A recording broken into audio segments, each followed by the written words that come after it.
জেলায় জেলায় সংকট সমস্যা, তা থেকে উত্তরণের চ্যালেঞ্জ আর সম্ভাবনার কথা তুলে ধরতে চলছে ডিবিসি এক্সপ্রেস।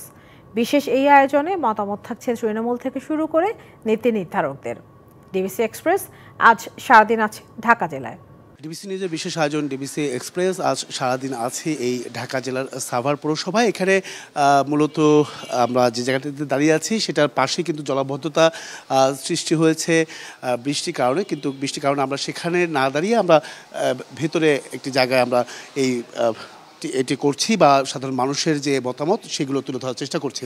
আমার সঙ্গে এই মুহূর্তে যুক্ত আছেন এখানকার যারা স্থানীয় বাসিন্দা আছেন, তারা যেহেতু পূর্বের সংবাদে আমরা জানিয়েছিলাম মাদক অপরাধ সহ যানজট সহ বিভিন্ন বিষয়ে আমরা তুলে ধরার চেষ্টা করেছি। আমাদের সঙ্গে এখন যে জলাবদ্ধতা নিরসনে আসলে উত্তরণে কার কি ভূমিকা রয়েছে, কি করেছেন সেসব বিষয় তুলে ধরার চেষ্টা করব। স্বাগত আপনাদেরকে ডিবিসি এক্সপ্রেসের। আমি একটু শুরুতে জানতে চাই আপনার কাছে যে এখানে অনেক ধরনের এই সাভার পৌরসভাকে কেন্দ্র করে, যেহেতু শিল্পনগরী, তারপর অনেক ধরনের উপজেলা, সাভার উপজেলার, তো এই যে এখানকার বর্তমান প্রেক্ষাপটটা আসলে কেমন? শুরুতে আমি বলতে চাই ডিবিসি নিউজকে ধন্যবাদ আমাদের এখানে আসার জন্য, আমাদের কথা শোনার জন্য। আসলে আমাদের যে সর্বপ্রথম যে সমস্যা, যানজটের সমস্যা, আমাদের এই এলাকা একটা শিল্প অঞ্চল।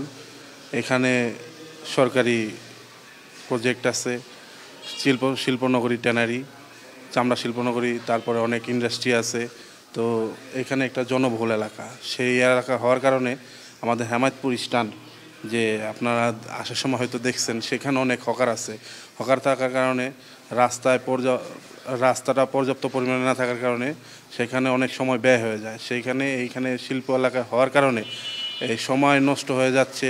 তো এই হকারগুলোকে যদি একটা নির্দিষ্ট জায়গায় নেওয়া হয় তাহলে রাস্তাঘাট পরিবেশ ঠিক হবে, এবং কি রাস্তার পাশে আপনারা দেখছেন অনেক ময়লা আবর্জনা ফেলায় রাখে, সেগুলোর থেকে মানুষের জীবাণু সৃষ্টি হয়। এই জীবাণু থেকে মানুষের নানা রোগ জীবাণু তৈরি হয়।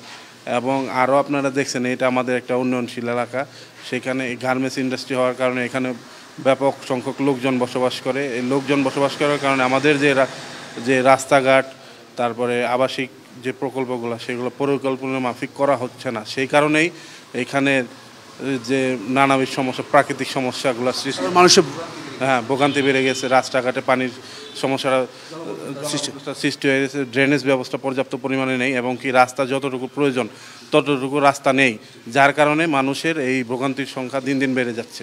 অসংখ্য ধন্যবাদ। এখানে আরেকজন আছেন, একটু আপনি বলবেন যে আর কি সমস্যা আছে, অপরাধ নিয়ে কোনো সমস্যা জটিলতা আছে? আপনারা জেনে জানেন যে সাভার উপজেলার মধ্যে তেঁতুলজোড়া ইউনিয়ন, এখানে ভোটার সংখ্যা অনেক বেশি, এবং এখানে একটা শিল্পনগরী। এই শিল্পনগরী হওয়ার কারণে এখানে প্রচুর মানুষের বসবাস। দেখা যায় যখন মানুষ বেতন পায় তখন চাঁদাবাজ এখানে ছিনতাইকারী বেড়ে যায়। আওয়ামী লীগ সরকারের দোসররা এখনও বাংলাদেশকে অস্থিতিশীল করতে চায়, এবং তারা চায় বাংলাদেশকে কীভাবে যাতে উন্নয়ন না করতে পারে এই বাধাগ্রস্ত করার। খুব ধন্যবাদ আপনাকে। আপনার কাছে আবার পরবর্তীতে আসবো। একটু আপনার কাছে জানতে চাই যে পরিবেশ নিয়ে বা এই যে জলাবদ্ধতা, এটা নিরসনে আসলে কোনো উদ্যোগ নিয়েছে কিনা কেউ? ডিবিসি সংবাদকে ধন্যবাদ। আমাদের এইখানে যে অবস্থা আছে, আমাদের গ্রাম পূর্বহাটির দক্ষিণ পাশ এবং উত্তর পাশ দুই পাশেই সর্বসময় জলাবদ্ধতা, একের বছরের পর বছর। এটা আর এইখানে যে ড্রেনেজ ব্যবস্থা আছে এটা পরিকল্পিত না থাকাতে রাস্তার মধ্যে সর্বসময় হাঁটু পানির উপরে অনেক সময় হয়ে যায়। আর বৃষ্টি হইলে তো চলাই যায় না এইখানে যেহেতু মিল ফ্যাক্টরি অনেক আছে, যার জন্য এইখানে আপনার এই অনেক ধরনের কালো পানি হয়, এইখান থেকে ডেঙ্গু মশার উপদ্রব হয়, এবং মানুষের খুজলি পাঁচরা অনেক কিছুই হয়, মানুষের গা। অবশ্যই জলাবদ্ধ থেকে শুরু করে নানাবিধ যে সমস্যাগুলো রয়েছে এই সাভার পৌরসভা কেন্দ্র করে, সেখানে যে নীতি নির্ধারকরা আসলে এই থেকে উত্তরণের কী ধরনের চেষ্টা করছেন সেসব বিষয় তুলে ধরতে পরবর্তী সংবাদ রাত 9টায় থাকছে। সেই নীতি নির্ধারকরা আসলে কী করছেন সেসব বিষয় তুলে ধরার চেষ্টা করবো। সঙ্গে থাকুন ডিবিসি এক্সপ্রেসের।